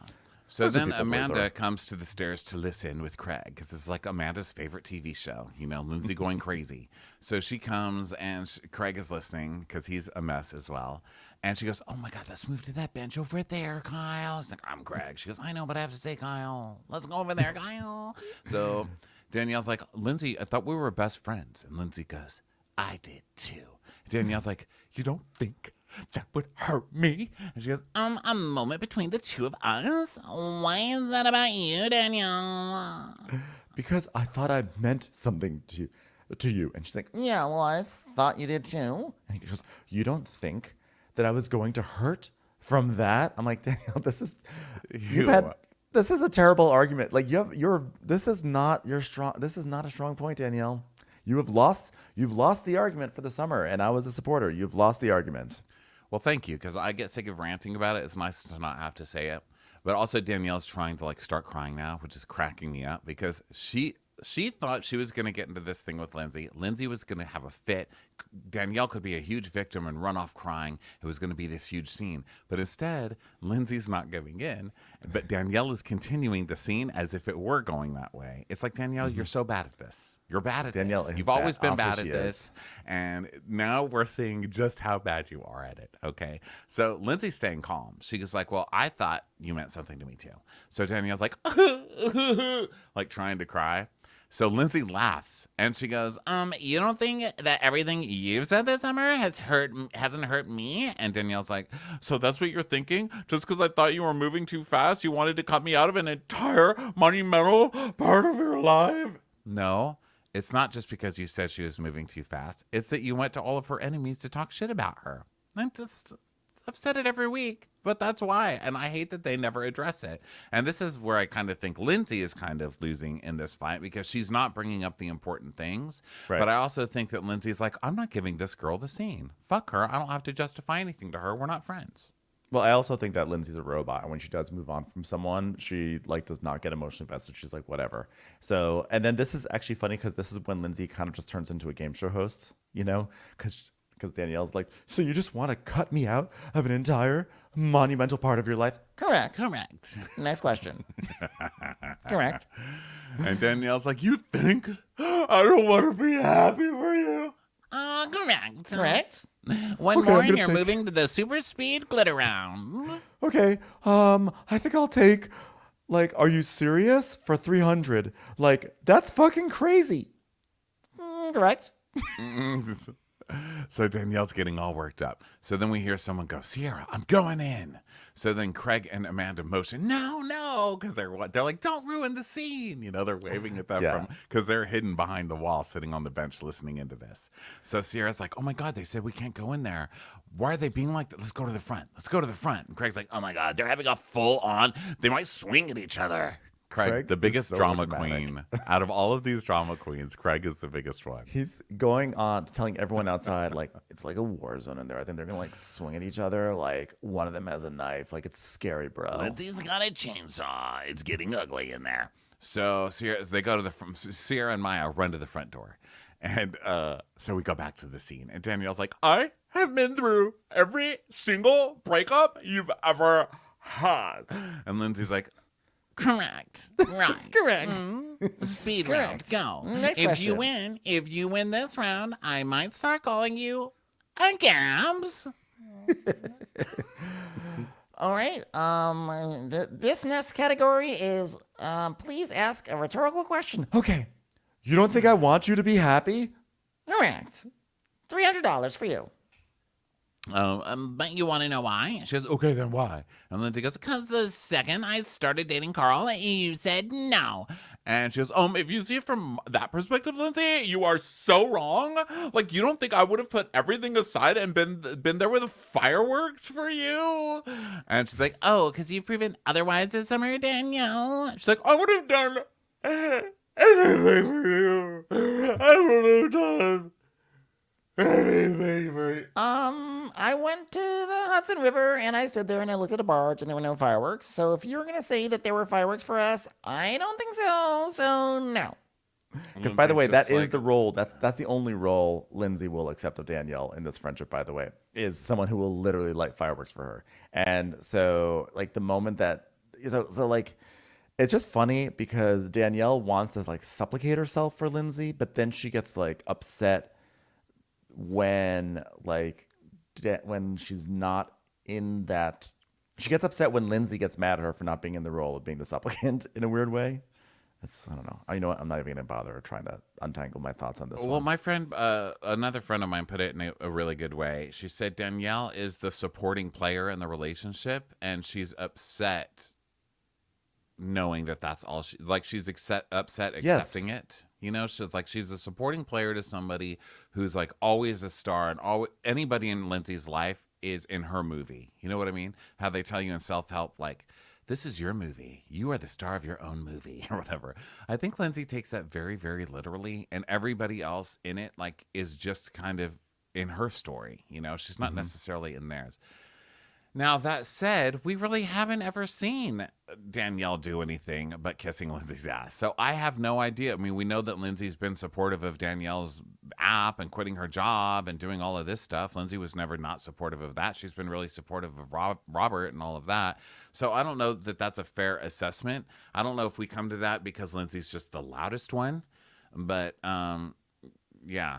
I don't know. I think Danielle's just kind of a sad sap, and I think that she realized her meal ticket was leaving because she was the supporting player to this star, and if she wasn't going to be friends with this star anymore, and the star was going to have her own person, she needed to befriend the other girls, and to befriend those girls, she brought them the red meat they wanted, which was fights with Lindsay. That's how I look at it. I think like I'm there with you 95%. Like I don't think that she like brought like red meat to them so that way she could become friends with them. But I do think that she realized she thought they had a better friendship than they really had. Lindsay definitely started, that's a tough pill to swallow when people do that, and Danielle could not swallow it because if she's not going to be the supporting character, if she's supporting Air, what is she really like? What is her life then? So I think that's like I think all her arguments have been all over the map all summer long, but they all just come down to the fact that she feels left behind, and that's that. So Danielle's doing this. I would have done everything, and like throwing this fit because she knows she has an audience too. And Lindsay's like, I'm sure, Danielle. Mm-hmm. Yeah. And Danielle's like, don't look at me with your fucking smug face right now. And she goes, why are you yelling at me right now, Danielle? And Amanda's like horrified by this question. And Danielle screams, you don't know how much I fucking care for you. And that. And she goes, no, because of how you've been treating me this summer. No, I don't. And I was like, good for you. Good for you letting Danielle just look fucking insane. This is the best move. And I can't believe Lindsay has gotten to the point where she can do this. This is not Lindsay at all. Lindsay would come in here and verbally beat the shit out of this woman. But she's like, chill. Well, because she knows she has the upper hand in this one because Danielle's so colossally fucked up at the engagement party that there's really nothing she can say here. Like Lindsay just has the upper hand in this argument, and whatever valid points Danielle does have about like you guys have left me behind, and I think I'm acting out, but like I still want to be whatever. She could have done certain things, but she's not. And like the moment she calls Lindsay's face smug, it's like you've now officially lost this argument. And so and Lindsay knows it, so she has all the power. She doesn't need to get mad. She doesn't need to get flustered. And Danielle's like, for this summer, like I treat you for the summer. I've been here for you for fucking years. And like, and same, which is hilarious because I don't really think that Lindsay's been there for Danielle the same way. But why? I mean, we would, why would we say Lindsay hasn't been there for Danielle? We've seen Lindsay being a good friend to Danielle. I think we just all assume that Lindsay's this horrible person because she is so like aggressive in her like her personality, her happiness and her unhappiness is just so out there. But I've never seen her be a bad friend to Danielle. I've never seen her throw Danielle under the bus in any way to anybody else or talk shit about her or do any of the stuff that Danielle's done to Lindsay. I've never seen Lindsay do anything but be kind and nice and include Danielle in everything. And maybe it's because she does want a sidekick, Maybe it is, but she hasn't been mean to her sidekick. Listen, if she looks at Danielle as the help, she hasn't been mean to the help. Like, I haven't seen any proof that she's been a bad friend to Danielle. You're right. She hasn't thrown her under the bus, etc. But it does seem like their relationship revolves around Lindsay and Lindsay's issues. And so, like, when Danielle does need a friend, I always think of that scene this summer where Danielle's like crying and she's like, I just need you to check in on me. Like she's clearly like something's going on. And Lindsay just, rather than like talking with her, Lindsay just like shuts her up. It's like, I'm going to hug you. I'm going to hug you. There. Be quiet. Stop talking to me. she's like, Lindsay's like, I don't want to hear this. I don't actually want to hear what's going on in your life. But either way, I think she was saying, you need more from me, then I'll shut up and just give you a hug. Like, fine. And then she did check in with her after that and was saying, but what about you? You said to check in more. You know what I mean? Mm-hmm. So I don't know, because to me it looked like Danielle disappeared too. She got with Robert. She quit her job. She moved out of the city. She went to the country and was living in this little place alone, waiting for Robert to come home from work while she's working on this app, which is still not even close to being done because I saw her trying to hire for free help or whatever on Instagram a few weeks ago. So I think she's been in her own weird place, and now she's trying to make it sound like she's been left. When Lindsay even said, like, you're the one who left the city. Like, why don't you make plans and come to the city? Like, why is this all me? I think, by the way, like the unspoken thing in all this is that Danielle's relationship has been going down the tubes. She's got this startup that who knows what it's doing, and like I would not be surprised if that's also fueling about 50% of these like wild emotional reactions to everything that's happening. So right. Danielle's like, she's like, what's wrong with you? You were coming at me with no emotion. I can see it on your face that you don't give a shit about me, and you don't give a shit about this friendship, and I'm not going to let you point the finger at me. And Lindsay's like, that's what's not going to happen. That's what's not. And she's losing it, and all the girls are on the stairs listening, like, oh my God, this is amazing. Paige is like, I worked so hard for this. It's like, I'm a mom on Dance Moms, and it's finally recital time. This is amazing. By the way, one of Danielle's problems is I think that she looks for gestures, or she perceives gestures and things that aren't happening. So it's like Lindsay's not being emotional enough, which shows that Lindsay doesn't care about this friendship. You know, she didn't get a call about this engagement, which just shows that she's not part of this group or whatever. Like she's sort of like, she does a lot of inferencing, whereas I think Lindsay's a very direct person. So they have like a fundamental flaw in how they even, I think, communicate with each other. And I know that we're probably overanalyzing this, but this is what we do. I see Danielle's form of communication in friendships, the way that she tries to please other people, her love language, I guess, is going to battle against people that they don't like to prove that she's loyal to that person. I think with Lindsay, she did that. A good example was with Sierra, when she just started getting into it with Sierra for no reason, and it ended up in the glass throw and the wine toss and all that stuff that happened last time. That wasn't even about Danielle. It was Danielle trying to fight for Lindsay over all the Austin stuff. Yeah. Most of the fights that Danielle's gotten into have been not because Lindsay's asked her to. That's just Danielle's like love language. She goes in there and she starts fighting for you. And I think that that's why I've been pointing. It's not that the other girls are, it's like, oh, girls, she's expressing her love language girls, you know. Yes, I think she's trying to be involved in the pack by saying, look what I do. This is how I show my friendship. And like, I go for people that maybe you don't necessarily like. Because some of the stuff it's just so performative. All of this is so fucking performative from Danielle. She's yelling, she's screaming, she knows everybody's watching her. She's doing you don't care about me. I would take the clothes off of my back for you. And now I realize that I'm a fucking idiot. Well, all that's bullshit, because you couldn't even come to the engagement party without talking shit to her, to everybody that she knew and all of her best friends. So that you would do anything for her is obviously not true. Right. Well, also, it's like what has been revealed is that it's all conditional.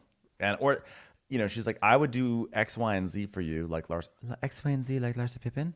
But, you know, then she's like, and now you do it for me, you know? And it's like, well, no, you chose to do that. Doesn't mean that that's how, like, why do I have to do it in that way? Like, yes, obviously, I still believe that Lindsay was being a shitty friend to Danielle over the course of the season. But in this case, you know, Danielle, like, it just goes to, it's more like Danielle, you shouldn't be taking up all these things and expecting anything back from Lindsay, because we all know who Lindsay is. We can all see it. And if you thought that you were anything more than a sidekick, and that like the master of the sidekick is going to go to battle for you the way a sidekick goes to the battle for their master, for lack of a better term. We never came out with who's the dominant, whatever, who's the main person, the sidekick, the boss.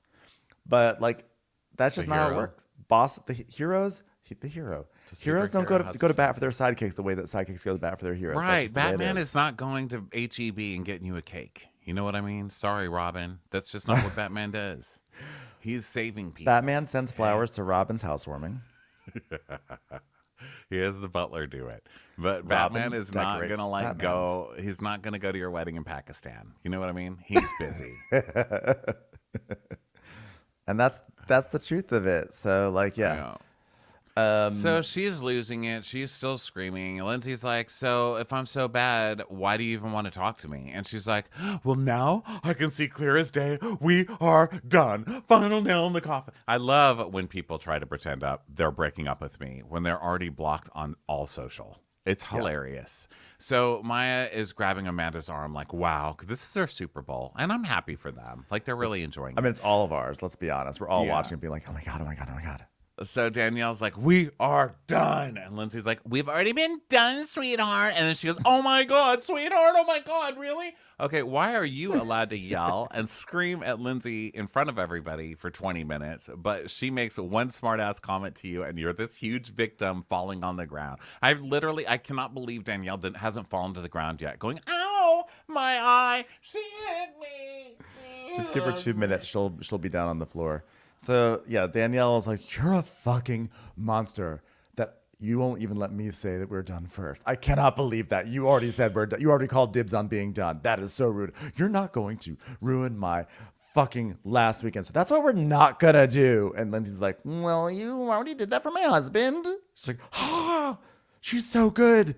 She's so good at this. It's like, your husband, what are you, already married now? Jesus fucking Christ. And Lindsay funny. goes, well, you won't be invited. And she goes, yeah, well, he happily not invited then. And Lindsay just leaves. And she's like, my God, like, what a nut. And so then Danielle goes around the corner and all the girls run to her and embrace her. And they're like, we're here. We've got you, babe. And she's like, oh, girls, I've been so hurt. And like falls to the ground sobbing. I was like, come on. It was so over the top. Like Danielle could not have. Danielle has been just like, it's just a failure. It's like you're like watching a really good football game or something, and the fourth quarter, one team just starts fumbling and intercepting, and that's Danielle just flopping in this final act of the season, just losing all her credibility that she had. It's just she's just ridiculous. failing. So then Maya's like, well, that's your moment, but we were all here for you when you came out of your moment, because that's what friendship looks like, Danielle. That's what it looks like. So Danielle and Carl, Danielle and Carl. No, by the way, while you figure that out, can we just talk about how funny it was that Lindsay said, Well, that's what he did to my husband. like, I love that she already accelerated them to husband and wife. That is so Lindsay. Oh, this is Lindsay who's talking to Carl. So she goes out to Carl. He's like, How'd it go? Was it good? Do we need to leave? I will throw a t-shirt on a camera. Just tell me what to do. and she's like, She took me and pretended that she was going to have a civil conversation with me, and I just kept it calm and collected, and she hated that I was like a chill. I was like, yes. She hated that you were chill and icy as fuck. Yes. Really nice icy. work. Nice It work. was, I was scared. So Danielle's like, the fact that we've all come such a long fucking way, and that like after that conversation that the people that were here for me were like the people who were eavesdropping in, so they didn't have to gossip to each other. They just knew it all from the primary source. It just means so much to me right now. And Sierra's like, yeah, we just all wanted to make sure she heard you because it's been like a long time. Oh, shut up, Avatar. Shut up. So Danielle's like, I just get so much love from you guys. So then back to Lindsay and Carl. She's like, And she was like, you're a smug face. Like, you have such a fucking smug face. And I can tell you don't care. And I'm like, yeah, I stopped caring when someone's treated me the way you treated me this summer. Because she's the one who abandoned this friendship. Yeah, because of like all of our own issues, right? Which are the following. And if you feel like filling in the blanks, Lindsay, I'll just follow your lead and say exactly. And that's what I was going to say. Yeah. Yeah, she's like not fucking smart enough to like understand this right now. Gabs, we have a new position officially available for you if you want to come over and apply. oh, well, by the way, I'm glad that Gabby never arrives. Gabs just never comes. Lindsay just keeps trying to make this Gabs thing happen. And Gabby's like, no. I can't even believe I'm still talking to you. Give me another season. I'll hate you too. So then Danielle is like, she's like still sobbing on the floor, and she's like, "Let them have each other. I'm happy for them, but I'll always root for them. But I guess it'll be further off the sidelines." Danielle, just be bitter as fuck and say fuck them. Don't root for them from the sidelines, okay? You know what? Just like stop trying, because in a certain way she's still playing this role of like, oh, I will still like you even though you have been so mean to me. Just say fuck them. Say fuck them already, Danielle. No, it's the victim thing. She has to win as the victim. That's her whole point today, is Lindsay is the mean one, and she broke Danielle to the point where she was sobbing on the floor. And the girls are kind of bored with her already, you know, because like they play, it's like their game climaxed, you know. So they're like, wow, that was fun. Okay, well, I'm going to go out by the pool and stay a clean flamingo, I guess. This was fun. And Amanda's like, okay, well, Danielle, you be sure to cash in all those hugs that you need. And to be clear, there's only 3 available to you, so, you know, just pace them out. And outside, Craig is like, Wow, it was like such a war zone in there. Like it was crazy, like swinging from chandeliers. Like they had to put one like just in a blender to kill it. It's like, Craig, are you talking about gremlins or are you talking about the fight inside? I'm not sure. Lindsay turned into a big ball and was like rolling after Danielle down a hill and almost smushed her up. It's like, it's not Indiana Jones, bro. Right. Still though, it was like a lot. Oh my God, like Lindsay was like walking through the house and like just destroying everything. And I was like, I never knew Marshmallow could be so scary. You're talking about Ghostbusters again, Craig. Oh yeah, I guess I am. He's such a drama queen. So he's like, yeah, and she just stormed out, and now she's talking to Carl over there. And like, Lindsay's a good fighter when she's sober. She's really good. And Carl's like, yeah, she can be wrong, but then like seem right. Like it's so weird. yeah. And so then Lindsay is like still talking. She was like, as soon as she like started talking, I was like, here we go. This is happening. It's the same thing like over and over and over again. And I'm going to get yelled at again. and then Kyle comes over and goes, Hey, so Craig said it was like a war zone in there or something like that. He said something about like bombs going off. And she's like, where? Oh, like Danielle? Like she just started screaming at me. So there's like that. And it's like, oh, so it wasn't productive? I mean, unless she can figure it out. I mean, maybe you guys can talk or something. I don't know. I'm really drunk. I'm just gonna... He just walks away. So Carl's like, where do we go from here? And she's like, well, I mean, I guess we can sit in the deflated tiger that Kyle just left here. So we just sit there. well, Lindsay walks away because she's starting to talk about Danielle. Away. Yeah, she starts about Danielle, and Kyle goes, well, here's the thing. And she's like, okay, well, if you don't want to hear like my opinion, then fine. I can take my game show elsewhere. So okay, she walks thank off. you. My notes are confusing. And Carl's So like, she oh, walks let's like away. have a talk. Yeah. So they have a seat in the tiger, the deflated tiger. So Danielle is to Maya and the friend who I thought was with Lindsay, but I guess wasn't. I guess this was Danielle's friend. So Danielle's like, did I do anything wrong in that conversation? And she's like, No, I was listening, and you did not do one thing wrong. and Maya's like, Danielle, I would tell you honestly, I believe that she was like far more antagonizing than you were. How? She didn't yell. Danielle was the one screaming and yelling and having a fucking fit. Lindsay stayed calm. I guess you could still be antagonizing and stay calm. But. Well, I think it just all depends on what you view as antagonizing. Lindsay would use that definition, like Danielle was screaming, and then Danielle would say, but she was so cold and dismissive. So Carl's like, well, Kyle, I like don't know like where we go from here. Like there was a care and a love and a history of it all, and I think that Danielle like she like is just like internally like really struggling to deal with like a lot of things right now, like, you know, like not being married and like not having a marshal's ad and things like that, you know. I mean, she's not really Maxinista, you know what I mean? Like, she's got nothing. Ross won't even call her back, so.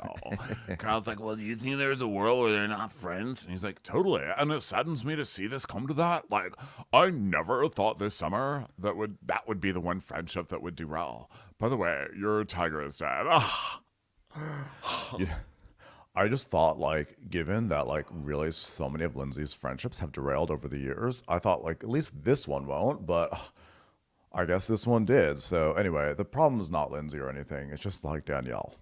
So Kyle's mad because his tiger has deflated because someone in his relationship didn't make sure batteries were stocked, which means he now has a free pass to cheat on Amanda. Yeah. If they watch Vanderpump Rules. That's right. The go for batteries it. were not stocked. And neither was the toilet paper or the paper towels. Okay, so then we go to Craig and Paige talking, and Craig's like, what did Danielle say? What, did she shoot anybody? I mean, she had a machine gun. Oh, my God, when they poured the blood on her, and then she started, like, throwing the couch around with her eyes. And Paige is like, she's hysterically crying because she's mourning the loss of friendship, and Lindsay's out there, like, laughing and joking. And we cut to Lindsay, like, Gabs. I really would have liked a conversation between Lindsay and Molly. I'm like, Hi, I'm Lindsay. Hi, I'm Molly. Hi, nice to meet you. Nice to meet you too. You're like so jungly. You're jungly too. Oh my god. Oh my god. So we see Corey and Sam being gross some more. Ugh, I hate them. So then Danielle goes into the kitchen and sad music plays. And she's like, I'm having a whole ass moment. And she goes to cry in the bathroom into her mic. So we all hear it. So then Paige and Maya and Sierra are talking. And Sierra's like, well, I have to say, I'm really appalled with that conversation. And Paige is like, yeah, I think Danielle's coming to a realization about Lindsay that we all had years ago. And it's traumatizing. Do you remember how traumatized I was? Anybody? when I realized she was addicted to prune juice, I was like, wow, that really does happen at old age. That was traumatizing. So Maya is annoyed, so she goes to get some water, and Because she's watching Oliver. Oliver is like yes. flirting at the party, and so while they're trying to like do a post game report. Maya can't focus; she's just watching Oliver. So she walks off to Oliver, and they're watching her, and they're like, "Is she okay?" And Paige is like, "Well, I don't know if she wants to say it, but has she ever said I'm going to end it with him?" And Sierra's like, yeah." So Kyle and Amanda are talking about how attracted they are to each other. And then Craig goes on and on about how much the grill sucks outside. I love that Craig makes himself the grill master, but has still to this day not learned how to grill shit. Nothing. This was kind of a great scene because Craig is just like talking. He's making a really uninteresting observation about the grill while Carl and Lindsay are having a fight about pulling off bacon wrapped peppers or something from the grill. Because Craig comes over and goes, hey, so we were talking over there and you opened the grill and it was like all on fire and then you just like shut it. And I was like, everything in that grill's on fire. But then you opened it again and like you were like, no, it's not. Like that's a verbatim quote.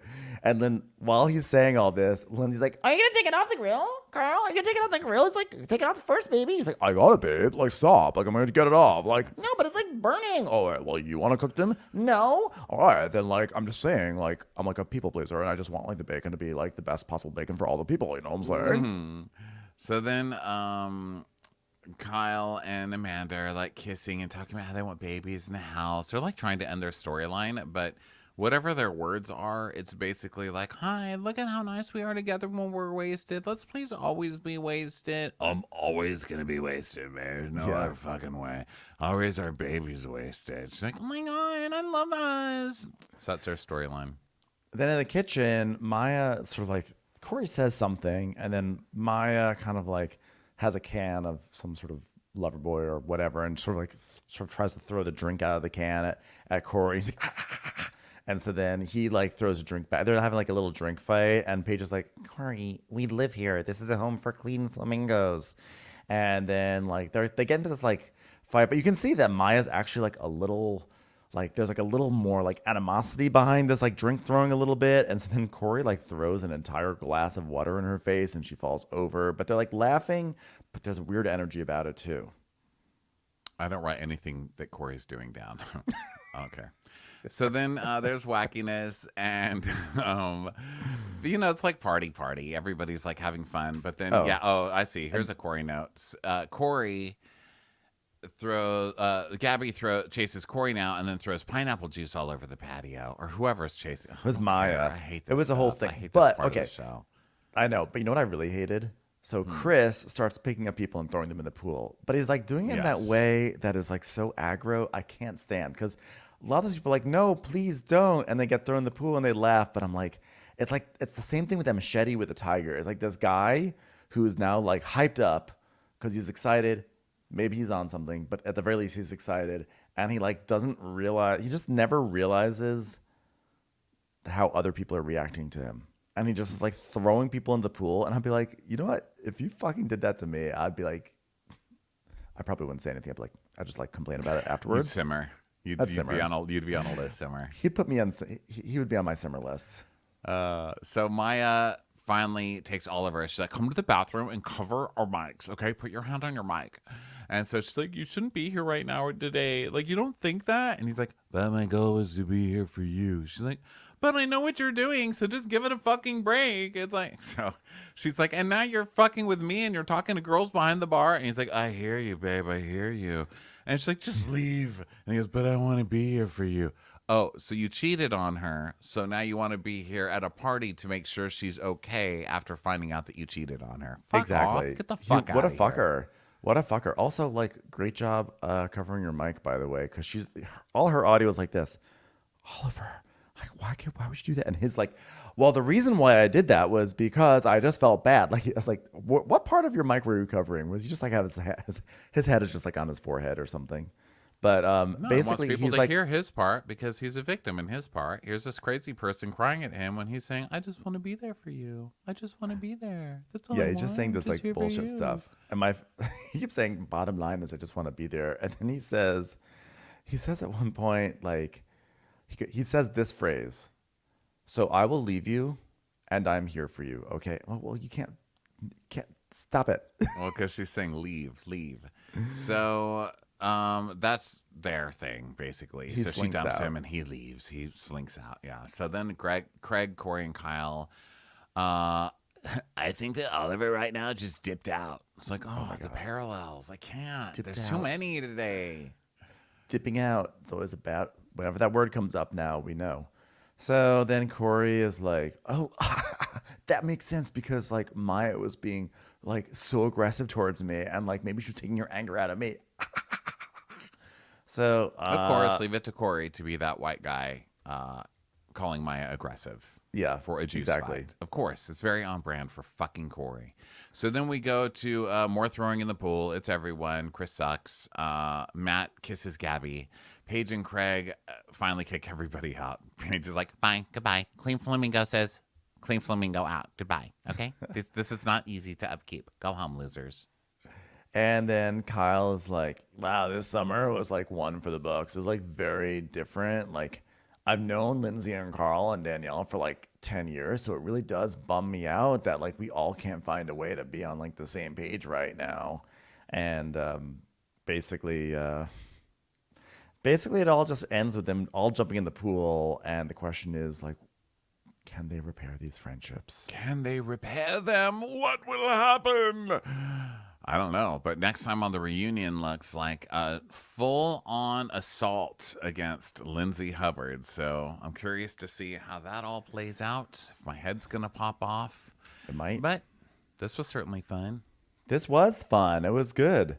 And I think we wound up on the same page after all, which is just that, well, Danielle, you were, it was a terrible confrontation that you Fail. had. That was a You fail. failed. That was a big fail. You failed. But we still have a month Festivus of reunions, so come back next week. Also, this recap is available right now, available on Patreon as a video. It will be available next week for free on YouTube as a video. So if you want videos and bonus episodes, join at the Crappens On Demand level. Head to patreon.com/watchwhatcrappens.